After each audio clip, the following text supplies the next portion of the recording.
Hola, ¿qué tal? Bienvenidos a este su podcast. Bueno, te me cuidas. Hoy tengo un invitado de lujo. ¿Cómo Buena estás, onda. Samuel? Bien, bien, buena onda, muchas gracias. Qué buena onda que tuviste tiempo para estar aquí. Con mucho gusto.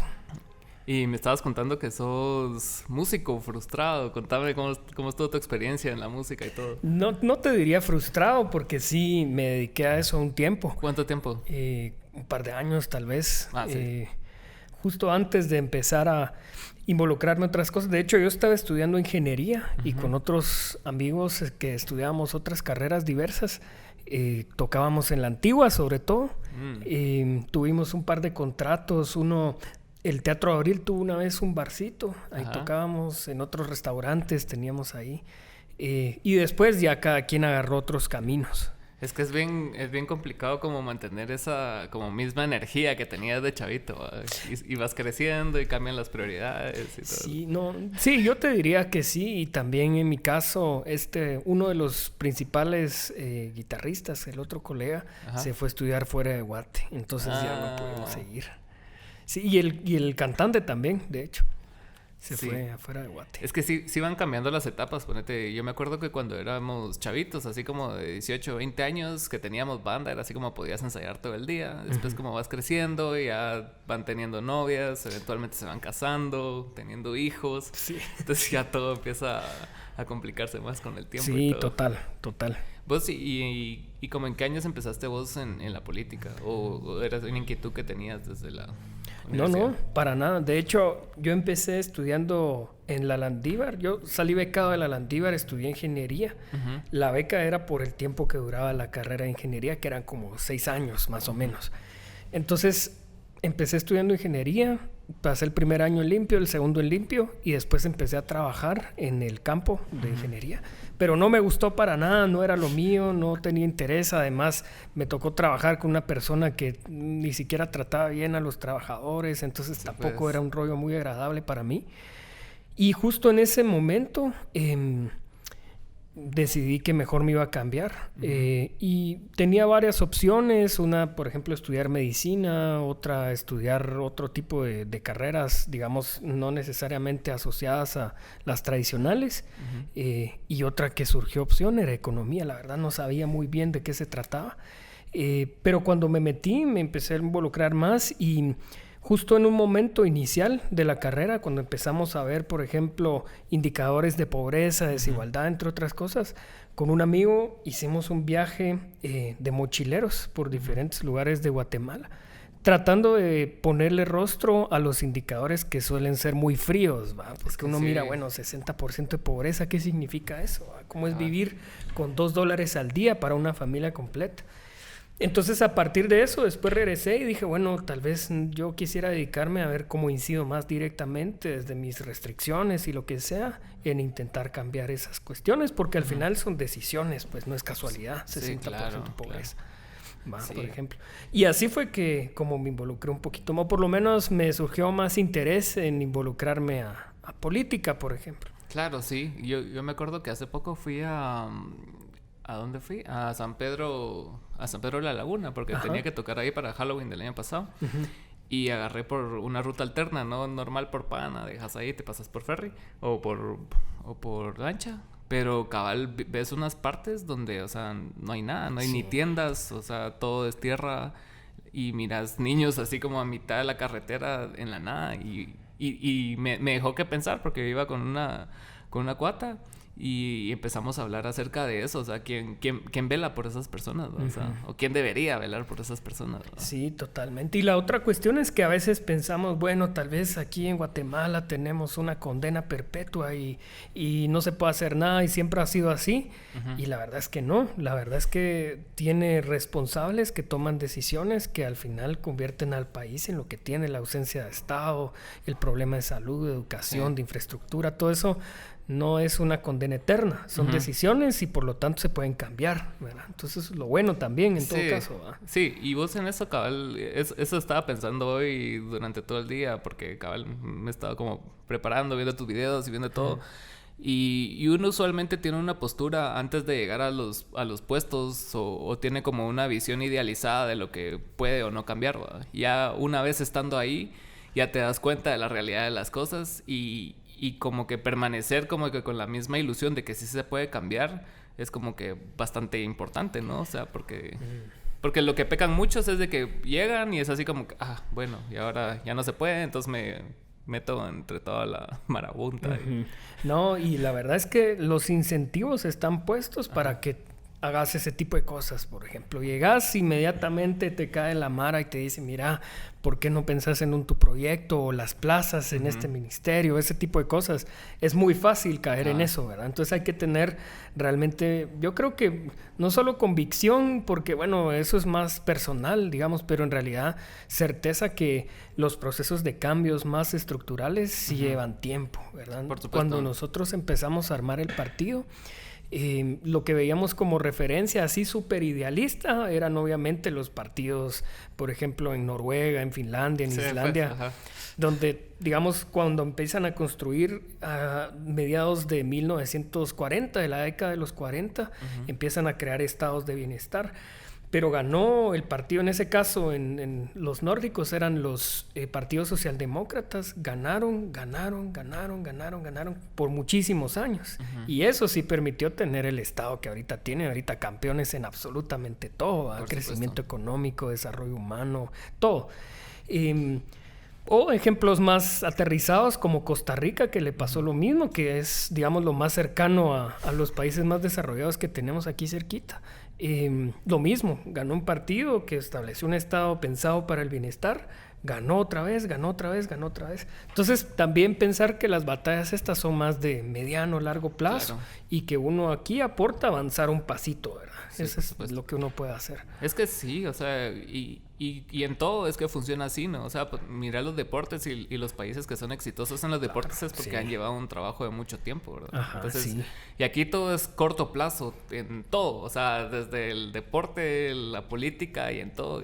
Sí, no, de acuerdísimo. ¿Y por qué crees que se debe eso, especialmente en la política? O sea, como que todos ven eso como que su única oportunidad de venir y estos 4 años tengo para hacer dinero, o cómo es que funciona. Sí, yo creo que falta, digamos, mucha cultura política, democrática. La democracia a veces la damos ya por hecho, pero en realidad en Guatemala es muy reciente. Son como 20 años nada más de democracia, un poquito más, ¿va? Sí. Pero como 20, 25 años. Entonces tampoco es que haya una cultura democrática muy desarrollada, y cuando, digamos, las democracias consolidadas y los cambios más de largo plazo sí implican que pues tengamos claro que no se puede hacer algo de la noche a la mañana. 4 años de gobierno, por ejemplo, son insuficientes. Uno de los problemas, diría yo, desde mi punto de vista, es que muchas veces los partidos políticos se forman alrededor de la candidatura presidencial. Entonces pensamos, bueno, el partido de Suri, por ejemplo, o el de Muleto, o el de esta gente, o el de Yamatei. Entonces, cuando se piensa así, la verdad es que no hay proyecto político de largo plazo y no va a funcionar ninguna estrategia de ese tipo, porque va a ganar esta persona y en 4 años va a salir y ya no hay nada más después. Sí, entonces la importancia de tener un proyecto más de largo plazo, pero esto pasa por formación política, cultura política, etcétera. Y por otro lado, lo que decís es cierto, o sea, muchos incentivos para que mucha gente llegue solo porque es muy fácil saquear el Estado ahorita. Es que sí, es complicado porque muchas personas, o sea, en el caso específico de Yamatei, ponete, o sea que cuántos años pasó haciendo campaña. Entonces, obviamente tiene que retribuir esos años que hizo campaña. Totalmente, y lo mirás y es un descaro impresionante. Es que de verdad, ver que todo lo que tiene pensado básicamente es cómo le pago a mis financistas, ¿va? Sí. Cómo le pago a mis financistas, a los socios de los diputados con las constructoras, y ese tipo de cosas. No hay una visión de país. Ojalá fuera un debate ahorita el que tuviéramos de, bueno, yo creo que debería ser este tipo de políticas públicas y no las otras, pero aquí es simplemente un grupo saqueando todos los recursos. Es el problema. Qué complicado, sí. Y vos como desde la bancada es prácticamente bastante joven, ¿no? Sí. O sea, Semilla es un partido súper nuevo. De hecho, llevábamos 3 meses de estar inscritos como partido cuando empezó el proceso electoral de la vez pasada, y de una vez entramos al Congreso, ¿verdad? No tuvimos mucho tiempo digamos, no teníamos recorrido antes. Sí, pues. Ajá. Sí, Y cabal que mencionaste este cuadro y estábamos hablando de Morena. Hoy estaba viendo hablar a Chumel Torres, no sé si lo conoces. Sí, Ajá, sí. que estaba hablando acerca de Morena y de que cómo las personas que como que cuando hablan algo del presidente de AMLO, las personas rápido saltan, como que tienen como que ese sentido de protección con él, como que si él no llevara así como 50 años en política. Y se lo atribuye mucho a que durante mucho tiempo fue como el underdog, ¿verdad? Así, y se me hace como bastante paralelismo con lo que tienen ustedes en el Congreso, porque ahorita son ustedes y tal vez otro partido contra el resto de bancadas, ¿no? Sí, no, la verdad, ese caso a mí me parece, uno puede estar de acuerdo, digamos, con cómo está ahorita gestionando el gobierno mexicano. Pero la verdad, la táctica para poder lograr ganar elecciones fue impresionante porque empezó en el PRI, que era el partido más tradicional y más corrupto, claro. La decisión que para armar el PRD, después tuvo el proceso de fraude, que fue profundo en México, fue un fraude así descarado, ¿va? Y lo que hizo fue, bueno, yo me declaro presidente legítimo con un respaldo popular, pero enorme, ¿va? Claro. Entonces, que eso es algo importante que tratamos siempre de recordarnos, porque estar adentro del Congreso en minoría puede ser bien frustrante, ¿va? Porque lo que proponemos no pasa, o a veces intentamos evitar algunas iniciativas que son muy dañinas, claro. Y no logramos tener suficientes números para detenerlo. Entonces nos recordamos siempre que en realidad la mayoría la importante no es la del Congreso, sino que la de afuera. Entonces lo importante es ir construyendo poco a poco esa mayoría. Pues, pero es bien increíble esto, porque a pesar de que, o sea, el país es más personas que políticos, y aún así se siente que la población política tiene así bastante poder, y como que las personas en general o no les interesa o no despiertan o no están en sus prioridades, ¿verdad? Porque sí. Y bueno, por un lado yo te diría, desde mi punto de vista puede ser entendible cuando la gente su mayor preocupación es que come mañana, ¿verdad? Entonces también es un poco complicado. Pero yo creo que ahorita sí ha habido una tendencia que me parece muy positivo, que hay un poco más de interés en los asuntos públicos, ¿verdad? Y por lo tanto va a haber más atención seguramente en las próximas elecciones e ir ganando espacios poco a poco. Uno voltea a ver el Congreso anterior, donde no habíamos entrado nosotros, por ejemplo, y otras bancadas, y la verdad es que no había mucho donde buscar esperanzas. Yo ahorita la oposición, no solo que integramos con la bancada Semilla, sino que con otros diputados de otras bancadas, es mucho más grande. Es mucho más grande la oposición, y seguramente en la próxima legislatura va a ser más grande todavía, hasta que seamos mayoría. Sí, entonces eso es lo que hay que procurar. Es que es bastante complicado, porque cabal, como decís, entras y te llenan de incentivos, sí. Y son incentivos que obviamente son atractivos, pues, si no los estarían tomando, y es como bien complicado. Hoy escuché una frase que me gustó bastante, que la política en general es hacer negocios, ¿va? O sea, y yo paso esta ley por vos, si vos mañana haces esto, pero una cosa es negociar y otra cosa es hacer negocio de la política, ¿va? Ya es así como, mira, mi primo construye carreteras. Pues, sí, no, totalmente. Y eso, digamos, eso fue algo que nos afectó mucho, creo yo, al entrar, porque teníamos una idea más o menos idealizada de lo que podíamos llegar a hacer. Cada lo que te pregunté. Ajá. Entonces llegamos y dijimos, bueno, tenemos este tipo de propuestas, preparamos una serie de argumentos, yo creo que muy poderosos, para poder convencer, y podíamos, en todo caso, negociar, por ejemplo, bueno, si esta ley se encarga de, por decirte algo, el deporte, por ejemplo, que no sea esta institución la que se encargue de la rectoría, sino que sea otra. Ese tipo de cosas se pueden negociar, sí, como la construcción institucional en una ley. Pero lo que nos encontramos fue, bueno, y esta ley, aquí, ¿qué saco yo de esto? ¿Cuánto voy a ganar? Mi socio está involucrado, y ahí sí no puedes negociar con eso. Es que es bien complicado. Y justo sí lo que mencionabas de la democracia, también es bastante curioso cómo es o sea, la forma de votar, que todo sigue siendo análogo, incluso en democracias como en Estados Unidos, que supuestamente son como los líderes del mundo en todo, pero a la larga el mundo virtual sí afecta esa forma análoga, ¿va? Porque hay muchas campañas, o sea, hay muchos bots, o sea, vos lo podrás vivir a diario cada vez que pones un tweet de lo que sea. O sea, cualquier cosa que vos pongas va a tener pushback de que sea. O sea, si vos decís, me estoy tomando un latte, es así como, qué chairo. Eso, ajá, ¿me entendés?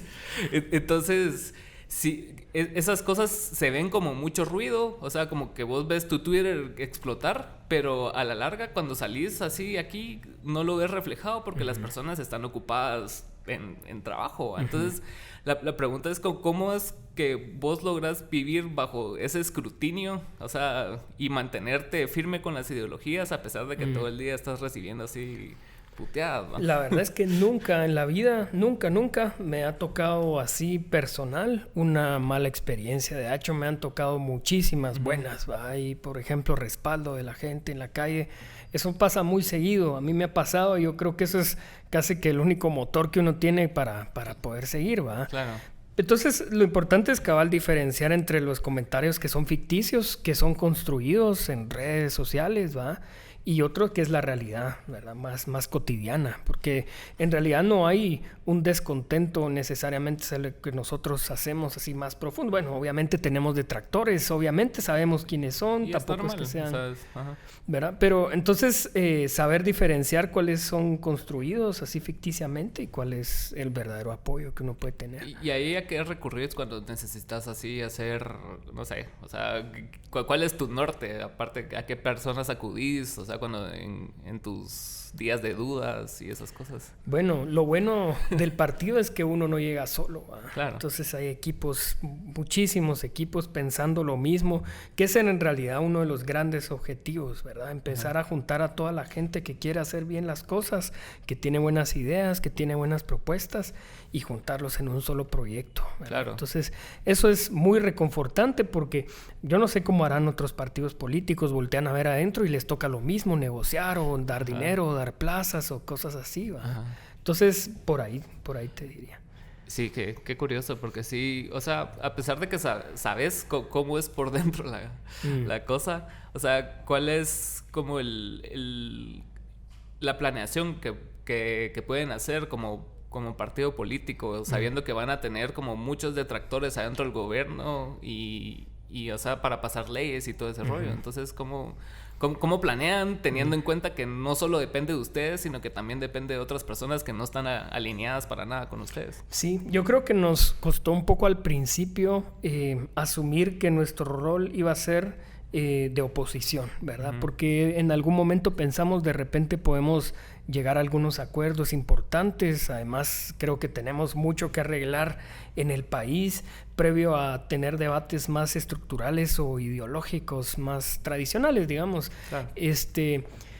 Entonces, asumir el rol de oposición sí era una decisión complicada porque íbamos a ganarnos una cantidad de enemigos, ¿verdad? Entonces, yo no me imaginaba tampoco. A mí me cuesta a veces porque cada vez que agarro yo el micrófono, lo que escucho son abucheos o insultos o amenazas. Exacto. Y todo el mundo ahí va.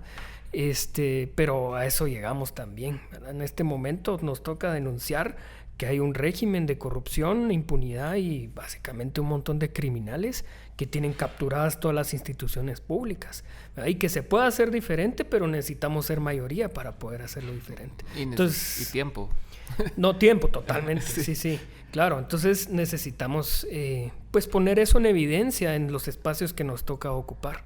Y eso que estás promoviendo, la ley de farmacias públicas, se me hace un buen inicio de algo nuevo, la verdad. Órale. No, pues ese también, yo creo que ese sí es un tema estructural. De hecho, varios de los diputados, digamos del oficialismo, que regularmente no tenemos ningún tipo de vínculo ni nada, cuando presentamos esa iniciativa me llegaron a hablar y me dicen cosas como que es bien cotidiano, esto es realidad nacional, pues. Claro.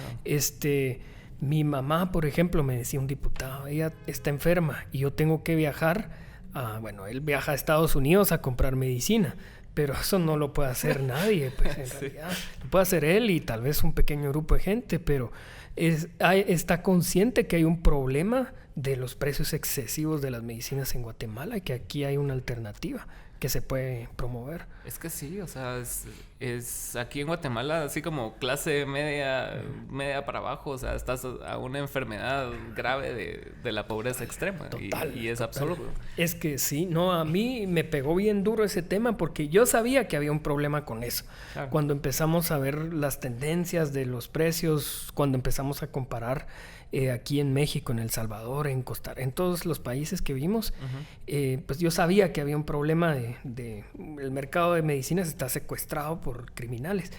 Pero cuando lo empezamos a promover, hicimos una mesa de trabajo previo a presentar la iniciativa de ley y escuchamos testimonios y son de verdad durísimos, porque hay personas que tienen que renunciar o a comer o a la educación de los hijos o cosas así para comprar una medicina, ¿verdad? Por una enfermedad que es 300% veces más cara la medicina aquí en Guatemala solo porque alguien decidió secuestrar el mercado, ¿verdad? Incluso los seguros, pues, o sea... Los seguros, por ejemplo. Los visitadores médicos y toda esta como estructura que ya se crearon para que, o sea, que todo salga más caro o que todo...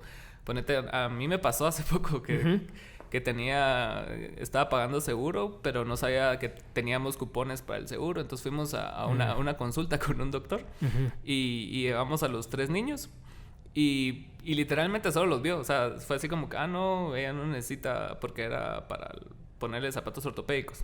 Entonces, ella no necesita porque las mujeres, el cuerpo, no sé qué, no sé cuánto. A ella, la otra niña, y el chiquito de como 3 años, no, él no lo puedo ver yo porque esa no es mi especialidad. Y cobró los 3 cupones. No, hombre. La gran, y solo eso, ¿eh? Sí. Estuvimos ahí 20 minutos con 3 niños, ¿entendés? La gran. Entonces, después que lo íbamos a usar una próxima vez, llegamos y fue así como, no, o sea, ya no tienen cupones, entonces solo les cubre el 60%. La gran. Teniendo seguro. Sí, pues, imagínate. Y sí. Y pudiendo pagar un poco seguro. De privilegio. Claro, totalmente. No, si esa es una grandísima mafia y lo peor es que no es un problema solo del país. Aquí es extremo, ¿verdad? Aquí sí es un problema bastante serio.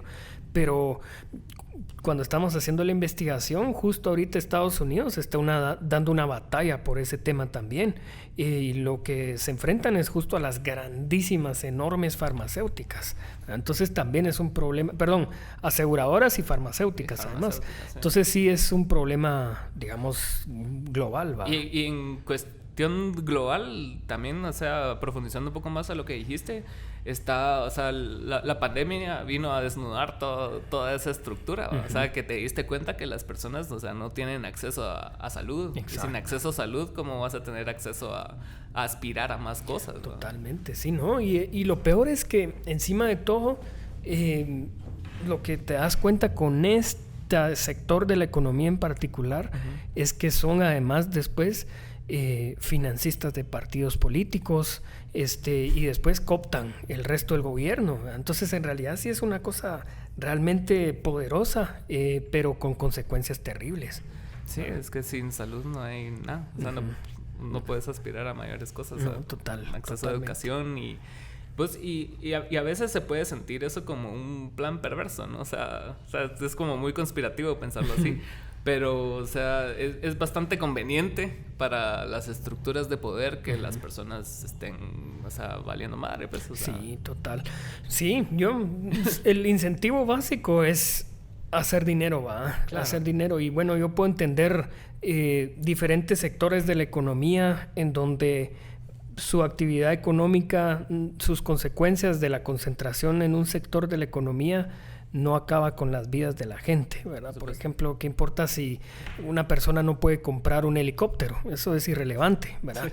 Entonces ahí no hay problema real, ¿va? Claro. Pero si una persona no puede comprar medicina, eso sí es un problema más serio, ¿verdad? Entonces sí, obviamente, pues, y solo por el objetivo de sacar más dinero a la gente, ¿va? Porque lo tienen que comprar. Aquí no hay opción de que, bueno, tal vez tengo otra opción para ver qué hago, pero no. Si no, mucha gente o se muere o no tiene calidad de vida. Entonces sí es más descarado esto, ¿va? Sí, y se nota. O sea, lo peor es que se nota, ¿me entiendes? Sí. y tiene mucho descaro porque no les importa, pues. O sea, es así como que, yo hice mi negocio, yo voy a estar seguro unas 3 generaciones, tengo acceso a llevar a mi mamá a Texas, ¿vale? Exacto, sí. ¿Y qué me importa lo demás? Es que sí, y te digo, esto me lo decía un diputado, me lo dijo un par de ministros, me lo dijeron del gobierno actual, este tipo de cosas. Yo tengo que ir a comprar medicinas a España, ese tipo de cosas que uno no puede hacer, pero yo que sé, sí, muy cómodos, ¿no? Ajá. Entonces sí, yo diría que sí, no es ningún tipo de conspiración, realmente ahí hay algo que está... el hecho que fracase lo público, alguien se beneficia de eso, ¿verdad? Por supuesto. Sí, algo así estaban hablando ahorita con lo del Leaks, ¿no? O sea, que está nada de volverse privado. A Leaks le llevan muchas ganas, pero yo sí creo que Leaks tiene mucha gente que lo defiende. Pues obviamente tiene sus problemas y es muy ineficiente en muchos casos, pero sí es casi que la única red de protección social que existe en el país, ¿verdad? Y lo que pasa es que es muy limitado porque no todas las personas tienen contratos fijos o este tipo de cosas, pero quienes sí logran acceder pues tienen muchos beneficios, ¿verdad? Es que sí, lo que estabas mencionando al inicio de Finlandia y todas esas democracias es que logran combinar bien como los principios socialistas con los capitalistas, ¿verdad? Así no... Y es algo bien curioso que aquí como que las ideologías están bien parcializadas y no necesariamente por la ideología en sí, sino que simplemente vos ya te pusiste la camisa de tu equipo, ¿va? O sea, vos decidiste irle a Municipal y ya nadie te sacó de ahí, ¿va? Ese es un gran tema porque sí, lo que pasa es que ya llevas un sesgo de entrada y en lugar de someter a debate tus argumentos y procurar tener una posición más racional, lo que suele hacer mucha gente en Guatemala y en varios países de Latinoamérica principalmente, creo yo, es atrincherarse, ¿verdad? Si esta persona no piensa como yo en un punto específicamente, yo me alejo, ¿verdad? Y mejor me voy con otra gente. Y lo que pasa es que cuando eso pasa, se van retroalimentando y terminan radicalizándose las posiciones, ¿verdad? Ya no hay puntos medios, ya no hay forma de encontrar acuerdos, consensos, que no hay otra forma de salir adelante, hay que encontrar acuerdos. Exacto. Y hay, mira, un campo enorme para poder encontrar acuerdos, hay mucho que corregir. Sí, es lo que estamos hablando de negociaciones, pues, o sea, es llegar a puntos medios y no necesariamente tomárselo personal, pues, así es absurdo porque al final todos nos vamos a beneficiar, ¿me entendés? Correcto, sí. Sí, hay poca cultura como de debate y desarrollo democrático, bueno, en general. Y en general hay como poca cultura democrática, como vos dijiste, porque ya empiezan a usar muletías, ya empiezan a usar a Dios como muletía, ya empiezan a usar así creencias como muletías, es así como que, yo te di una lámina, entonces, o sea, ya para vos convencerlo con argumentos ideológicos va a ser más difícil porque ya le cubrieron una necesidad inmediata, ¿va? Exacto, sí, totalmente. Sí, no, y eso sí socava, arruina la democracia y cualquier intento de avance porque pues, ya no se puede. Y lo que pasa es que cuando se empiezan a radicalizar las posiciones, ya no es el diálogo el mecanismo, ¿verdad? Hay Exacto. otro tipo de acciones más fuertes, más duras, más violentas, para imponer un punto de vista, ¿verdad? Y eso sí es peligroso, eso sí es duro. Y lo ves bastante, especialmente en este presidente, que como que está bien sujeto a la ideología que él decidió escoger, ¿va? Así como que yo soy cristiano, yo soy disque pro familia, entonces todo lo que sea en contra de eso, yo lo voy a atacar. Incluso la ley que estaban hablando el otro día de la familia, de la familia, y te enseña que invisibiliza a una gran porción de la población que es bastante importante, ¿me entendés? Y tienen que salir a trabajar aquí. Yo conozco una organización de chicas trans, ¿me entendés? Y es así como que cuesta bastante escuchar ese tipo de historias porque es algo que ellos tienen que ir día a día, ¿va? Ellos y ellas. Claro. Entonces, y la inclusión en dónde estaba. O sea, si desde tu cristianismo no puedes dar tanto lugar a una inclusión porque ya te abocaste a una cosa más de derecha, pues. Totalmente. Para mí eso sí siempre ha sido como una estrategia discursiva donde en realidad intentan colocar a cualquier tipo de población minoritaria o en condiciones, digamos, diferentes, como el adversario del país, cuando en realidad no es una amenaza para nada, cuando los adversarios en realidad son ellos, ¿verdad? El verdadero problema es la gente que está ahí robándose el dinero de la gente.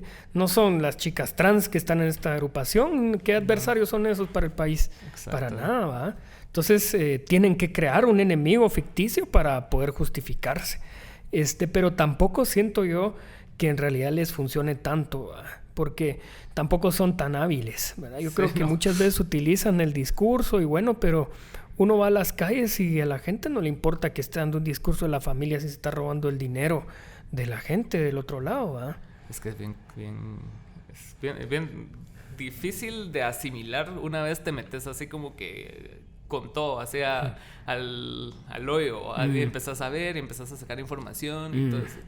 Y hay tantas cosas que ves pasar en otros lugares de Latinoamérica que igual que con la misma problemática, pero logran salir un poco más adelante y que no es tan descarado, por lo menos no parece, pues viviendo ahí tal vez dirías lo contrario, pues, pero sí es bastante duro el verlo tan descarado acá en todo eso de la falta de inclusión y el de crear enemigos y yo se lo atribuyo muchas veces a como que esa como que template como judio-cristiano que nos dieron, ¿va? De que, o sea, el bueno es uno y todo es binario, ¿va? El bueno es uno y el malo es este. Entonces así nos basamos el resto de nuestras vidas, culpando a los demás de la poca capacidad que tenemos nosotros de hacerlo, ¿va? Totalmente. Sí, ¿no? Y además te da como un set de valores así tradicionales que además ni siquiera todos cumplen, ¿va? Porque así un rol de familia tradicional, tampoco es que sea la mayoría. Como con 3 divorcios. Y pues exactamente, ¿va? Hijos, ¿va? Sí,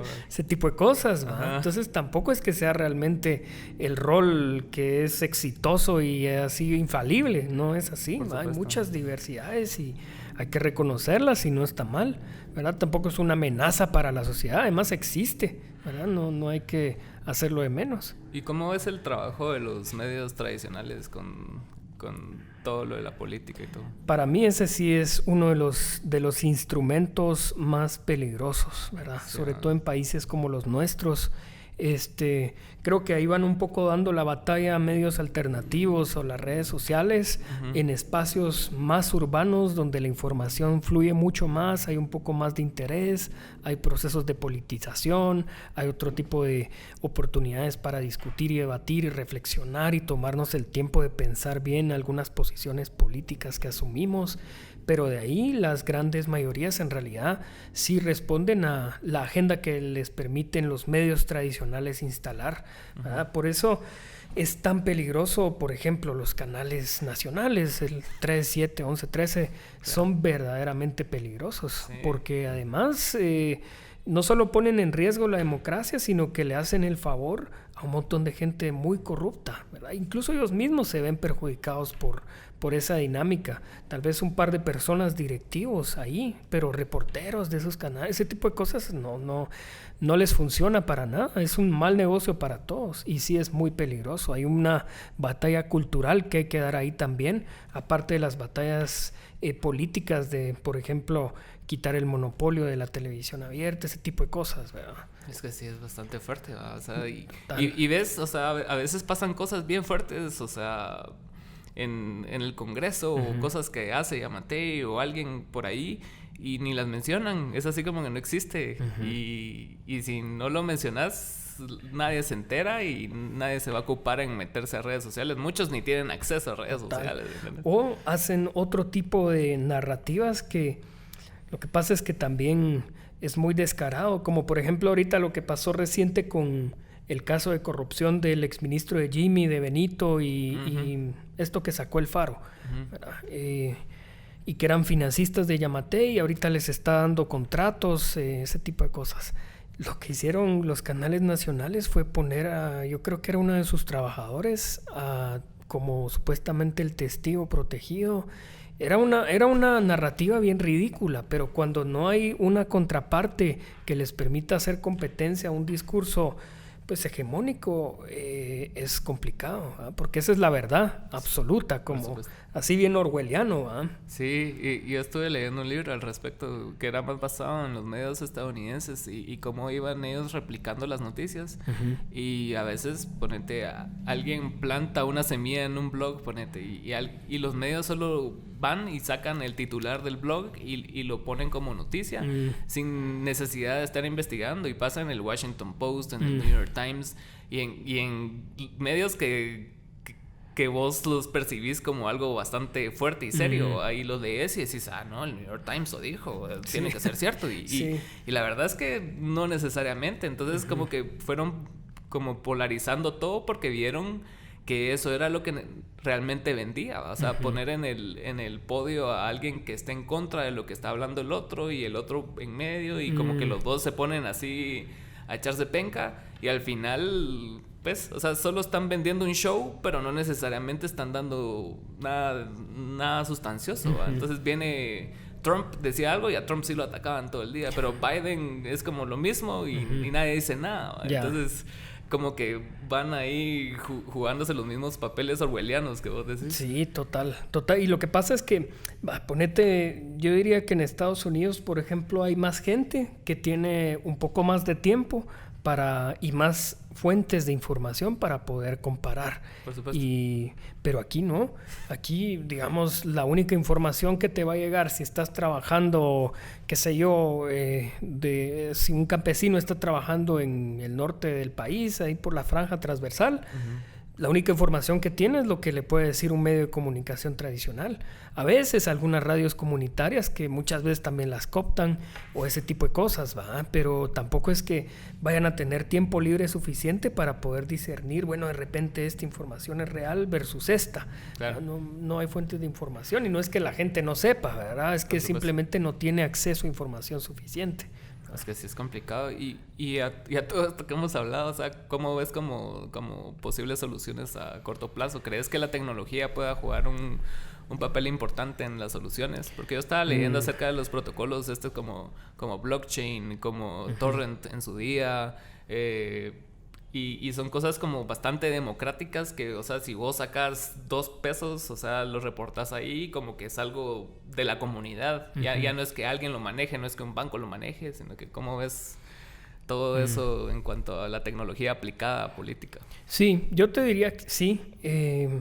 Creo que el problema real es que las estructuras institucionales públicas no cambian con esto, ¿verdad? Lo que sí hay que hacer es intentar, bajo las leyes actuales, bajo la cooptación e instituciones actuales, hay que intentar como hackear todo esto, ¿verdad? Y entonces lo que va a ser clave es el momento electoral, ¿verdad? Yo sí veo que ahí la tecnología juega un rol fundamental, estructural, que sí puede servir para cambiarlo todo, ¿verdad? Porque a veces asumimos que el clientelismo o este tipo de cuestiones de acarreo de votos, como le llaman, es infalible y que no se puede vencer, y es mentira, ¿verdad? En realidad lo que hay que hacer es tener tal vez estrategias más aterrizadas, mejores formas de comunicar, obviamente organización política y este tipo de cosas, que eso nos toca hacer a los partidos, pero es totalmente hackeable, ¿verdad? Si no, veamos el caso de...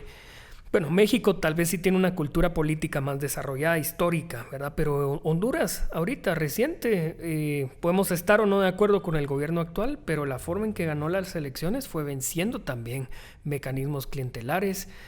Lo mismo pasó en El Salvador y pegaron una arrasada histórica.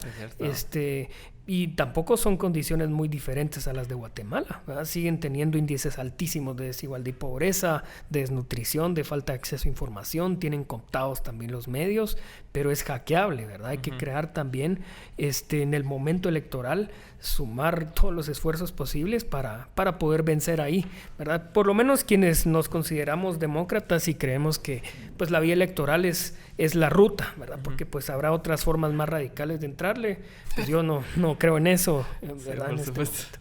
Es que sí, la democracia aquí en Guatemala, como dijiste, es algo bastante nuevo, ¿verdad?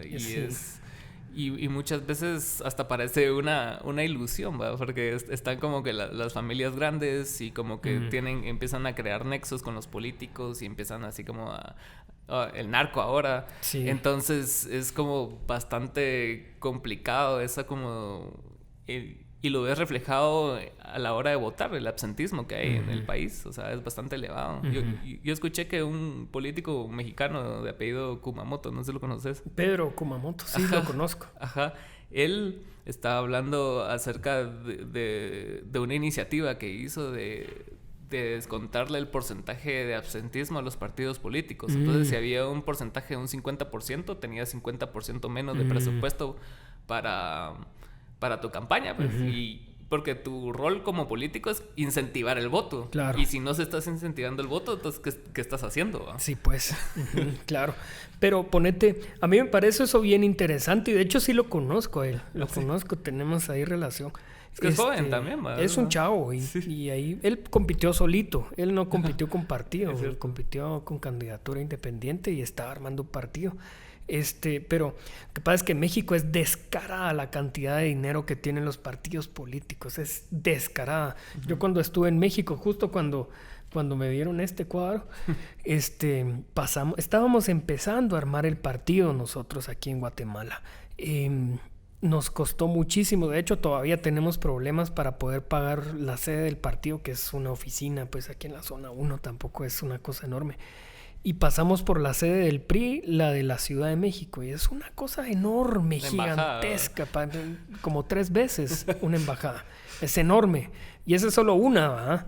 Entonces, ahí te das cuenta, bueno, también el PRI es un partido que fue gobierno por muchísimos años, pero los partidos en México sí tienen mucho dinero, que para mí ese sí es un problema toral, porque financiamiento de partidos en Guatemala no hay prácticamente. Los partidos tampoco es que reciban mucho dinero, es bien poquito. Nosotros, por ejemplo, estamos todavía pagando deudas de hace 4 o 5 años que no hemos logrado solucionar. Mientras los otros muy fácil consiguen a través del narcotráfico, del crimen organizado, de financiamiento ilícito, no reportado, ese tipo de cosas, ¿verdad? Entonces, si hay una desigualdad, uno entra en la cancha de competencia totalmente desnivelado. O casi que jugás con 2 versus 11, ¿verdad? Esa es como la forma en que jugás. Es bien desequilibrado. Por supuesto, sí. Y se ven en la publicidad, ¿me entiendes? O sea, por cuántas vallas de semillas, si es que existen, hay como 500 de los otros partidos, ¿verdad? Sí, total. Y intentaron corregir eso en una reforma la vez pasada a la ley electoral. Y lo que hicieron fue... el tribunal iba a poder donar un par de vallas a los partidos, pero el mecanismo que lo hicieron fue terrible porque lo hicieron por sorteo. Entonces, nosotros participamos en ese sorteo como el resto de partidos políticos y nos dieron 2 vallas en un municipio del Progreso en donde no teníamos candidatos. Entonces no nos sirvió absolutamente nada. Sí, pues solo tener vallas. Tu cara ahí, así como, bueno. Es que encima de todo, ni siquiera, o sea, te daban la valla, pero vos tenías que pagar el diseño, el arte, o sea, todo lo demás. Entonces tampoco, ¿de dónde ibas a sacar? Sí, es bien complicado. Para mí ese sí es un problema, digamos, estructural de la competencia electoral, porque entras en total desigualdad. Y eso lo ves reflejado en toda la sociedad, como estábamos hablando, o sea, los que estaban ahí camino a San Pedro, o sea, era... Claro. ¿Cómo vas a esperar que esas personas tengan como las mismas oportunidades que cualquiera de nosotros que nacimos aquí a este lado de la ciudad y tuvimos educación y tuvimos todo? O sea, ni siquiera es la misma cancha, ¿me entendés? Sí, o sea, exacto. No, eso sí es bien interesante porque... Y es bien duro de cuando uno se da cuenta, porque tampoco es culpa de nadie. Hay un sistema que está funcionando para evitar que personas que tuvieron la mala suerte, porque no fue una decisión, tuvieron la mala suerte de nacer en un municipio, por ejemplo, rural en Guatemala. Porque uno no decide nacer ahí, claro, ¿verdad? Y no importa cuánto se esfuercen, hay un sistema que les va a impedir, salvo contadísimas excepciones, pasar de cierto techo, ¿verdad? De condiciones de vida. Y también quienes nacimos, por ejemplo, aquí en la ciudad de Guatemala, con un montón de opciones más, no importa qué hagamos, no vamos a bajar de cierto piso, ¿verdad? Siempre vamos a tener un familiar que nos echa la mano, un amigo que tiene una empresa, cualquier cosa. Pero ese tipo de cosas en realidad los estados están para nivelar esa cancha. Aquí lo que hacen es que la vuelven más desigual, ¿verdad? Sí. Ese es el problema. Crean un barranco entre exacto, los... cabal, exacto. Entonces sí es un reto, pues. Ese es una realidad bien dura. Yo empecé a escuchar de vos justo el año de la pandemia, fue, que hablaste en el Congreso y que te entrevistó Andrea Henry. Ah, sí. Ahí fue cuando empecé a escuchar más de vos y de la bancada. Y también lo que me gusta es como, los discursos, cómo los das en contra de gente tan poderosa enfrente de ellos. Y cómo llevas eso, cómo haces pases con eso en tu vida diaria sin que te afecte tanto. O sea, ¿qué haces? ¿Tenés hobbies? Tenía hobbies, la verdad, no. Que era la música. Y a veces en tal vez un tiempo libre puedo dedicarme a eso, pero nada más un domingo en la tarde, por ejemplo, o algo así. Pero cuando nos metimos, y no solo yo, sino que no solo los que estamos en la bancada, sino quienes estamos en la parte de armar el partido y tratar de ir creciendo poco a poco, renunciamos a cualquier otra cosa, ¿verdad? Pusimos, decía un ex vicepresidente de Bolivia, te metes a política y dejas tu vida en suspenso, ¿verdad? Y tal vez algún día la vas a volver a recuperar, pero es dejar todo lo demás ahí y dedicarte solo a esto, ¿verdad? Y es más vocación, ¿verdad? Yo me imagino que eso le pasa a cualquier persona que encontró su vocación, ya sea en el mundo artístico, cultural, empresarial, pues el resto de su vida pasa a segundo plano, ¿verdad? Claro, sí. Tiene una vocación mayor. Este Kumamoto decía eso, que ser político es como ser maestro, que realmente no lo estás haciendo por el dinero, o sea, si realmente es vocacional, sino que simplemente es un servicio público. Sí, total. Porque la gente te está escogiendo a vos, la gente está confiando en vos y lleva una responsabilidad, ¿verdad? Sí, tal vez lo importante ahí y que nos lo recordamos constantemente es que tampoco eso es para siempre, ¿verdad? Porque se vuelve una obsesión. Y después la Mara ya no quiere salir, ya no piensa en un proyecto más grande, sino que piensa en intereses bien particulares. Entonces, estar constantemente recordándose que, bueno, hay vida después de esto y hay que, digamos, pensar en eso también, ¿verdad? Que no es simplemente aquí vamos a estar y nos vamos a quedar aquí para siempre. Y en ese sentido, ¿cuál es tu como proyecto de vida después? Sí, a mí la verdad es que siempre me ha gustado mucho trabajar en investigación. Yo también, aparte de ser músico, que esa fue una pequeña etapa en mi vida, lo que hacía era investigación sobre economía en la Universidad de Landívar y daba clases, y era algo que me gustaba mucho, me gusta mucho. Ahorita pues obviamente no me da tiempo de hacerlo, pero era algo que me gusta hacer. Eso es como lo que haría yo si en todo caso no siguiera los próximos años. Lo que me gustó que dijiste al inicio, de que como el proceso en que abriste los ojos, que fue un viaje, cabal. Yo me acuerdo que en una época de mi vida yo estaba leyendo acerca de Che Guevara. Y cuando salió la película de Diarios de Motocicleta. Ah, que es una gran película esa. Sí. Es muy buena. Y sí, y cabal, ves cómo, pues por lo menos el personaje, después yo leí el libro y cómo él fue experimentando así en carne propia las diferentes realidades y que todas tenían como la misma tendencia a estar así mal, pues, ¿verdad? Sí, no, total. Y sí, porque en realidad no es un problema solo de Guatemala, porque además él lo que hizo fue por Latinoamérica. Por supuesto. Y ahorita que lo decís, vos volteás a ver y mirás casi que lo mismo ahorita, ¿eh? Salvo algunas excepciones que han logrado avanzar un poquito más. Claro. La gran mayoría, la realidad sigue siendo básicamente igual. ¿Y eso a qué se lo atribuís? O sea... Muchos son decisiones políticas, ¿verdad? Porque tampoco han habido cambios estructurales. Yo creo que ahorita sí estamos viviendo un momento de cambio de época en la región y en el mundo más profundo que no habíamos visto antes, ¿verdad? Así como lo que te digo, que pasó en Honduras, que pasó en El Salvador, que pasó en México, que pasó en Chile, que pasó en Bolivia, que pasó en Perú. Como te digo, uno puede o no estar de acuerdo con los gobiernos o con sus propuestas, pero la realidad es que sí fueron cambios más radicales, ¿verdad? Es decir, todo lo anterior está empezando a morir y empieza a surgir algo nuevo que puede llevar buen camino o puede llevar un camino de fracaso, pero la realidad es que sí hay un cambio estructural, ¿verdad? Y a partir de procesos electorales. Entonces, muchas han sido como las decisiones políticas. Hay un proceso de politización en la región y en el mundo importante. Las personas en todos lados, las nuevas generaciones también, creo yo, le ponen más atención. Como además hay una conectividad global, pues se dan cuenta de que en otros países hay cosas que funcionan muy bien. Claro. Por ejemplo, y porque esto no pasa en mi país, ¿verdad? Y entonces sale una propuesta política donde precisamente eso es lo que propone, ¿verdad? Y dice, bueno, sí se puede hacer diferente. Y bueno, probemos. Y yo creo que hay que animarse también a probar. Es que a ver si se puede.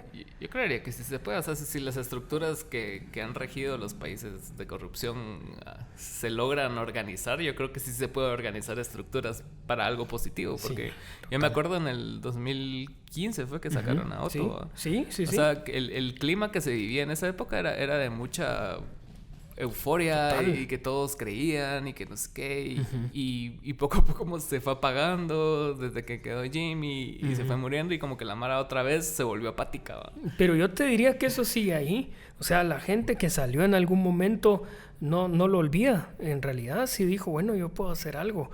Y ahí lo tiene presente. Y yo lo viví porque yo estaba en la U.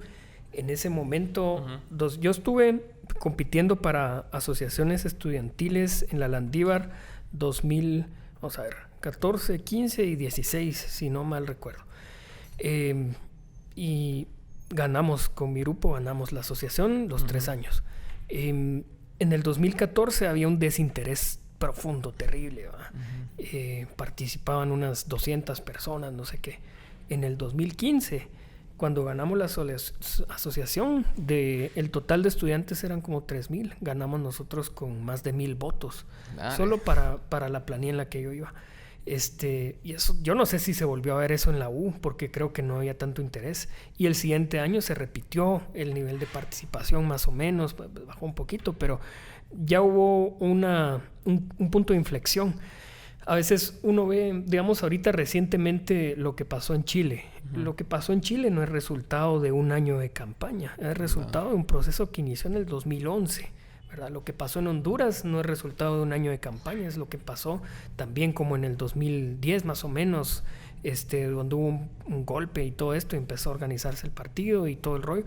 Es decir, los cambios de ese tipo son acumulativos y, como vos decías, hay que tener tiempo para poder acumular, ¿no? Sí, también yo siento que a veces la falta de contexto le hace perder la importancia a las cosas, ¿no? Porque, o sea, eso como que revitalizó todo, o sea, porque fue actual y lo vivimos, ¿va? Entonces toda la gente fue así como, a la madre, sí se puede hacer esta cosa, ¿va? Pero ponete, antes del 2015 había habido tal vez en los últimos 10 años anteriores pocos movimientos nacionales, incluso movimientos urbanos que salieran a manifestar, poquitos. Pero a partir del 2015 es mucho más activa la movilización social, ¿verdad? Hubo un proceso en el 2017 muy fuerte, ahorita, incluso el año pasado, antepasado, con el intento de aprobación del presupuesto, una movilización masiva también. Eso no lo veías tan fácil, dejó sedimento, pues la movilización deja organización, deja lazos compartidos. Yo me recuerdo, por ejemplo, que en el 2015 hicimos una coordinadora de estudiantes de la Landívar con la USAC, con la Marroquín, con otras universidades, con la del Valle.